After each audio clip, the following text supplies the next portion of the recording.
Yeah, I remember very well. That's a problem because I cannot get rid of it.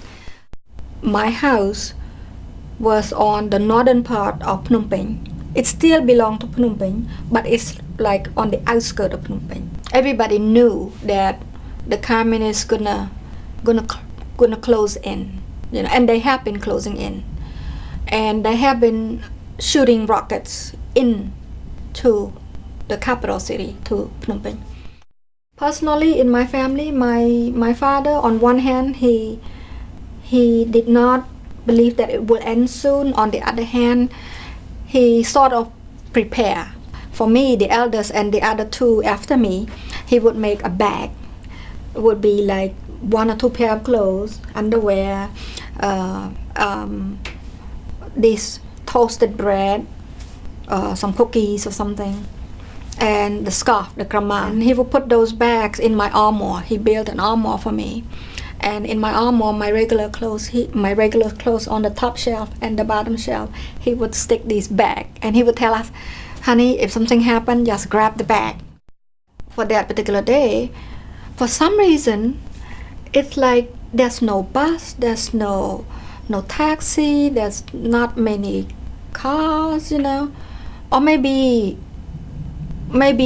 a lot of people knew about it and we just didn't pay attention or something, because usually in my house my mom ruled and my mom was not home, so I was just there, like all of these shooting and sound, and my dad was just sort of like didn't care much at the back of the house.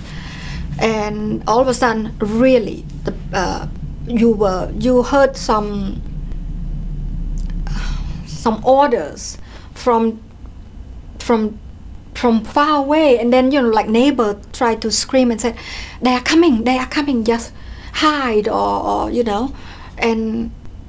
and all of a sudden, my father, by the time he came into the house, walk around the house and come up to the house, and we gathered all of my brother and sister, and all of a sudden you could see, because my house had 3 windows, on the side of the street there's 3 windows, and we could peek through the windows, all of these people with black clothes on.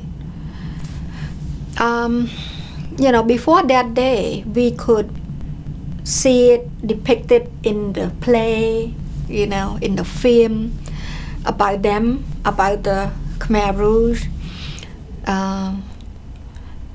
But we sort of didn't believe it, that they are real.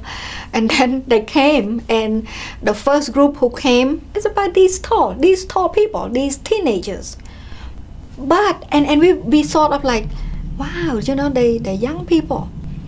But we didn't know how they were until they got to our windows, and they spoke so harshly.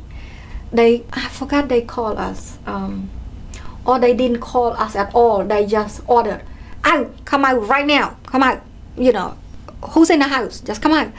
And they did not stand to see that you would come out. They scream and they move on, because the event was still unfolding. You know what I'm saying? Phnom Penh was not completely taken yet, and we were 6 kilometers from the palace, so we were almost like front line of the city.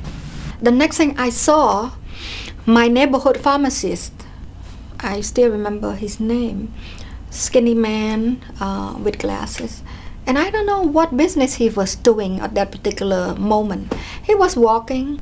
This is my house, this is route number 6, and this pharmacist was walking on that side, on the sidewalk, and in front of my eye he was shot to death. And I've never saw a person in real life while walking and then just one pop and just fell, and no movement in front of my eye. I can still see right now. I wanted to scream to him like, don't you know what's going on? Why don't you try to get shelter somewhere, But his house is only like half a block away. His pharmacy is right at that corner. And I think I shot him in front. You could see it like that. And we were just like shocked. We didn't know what to say.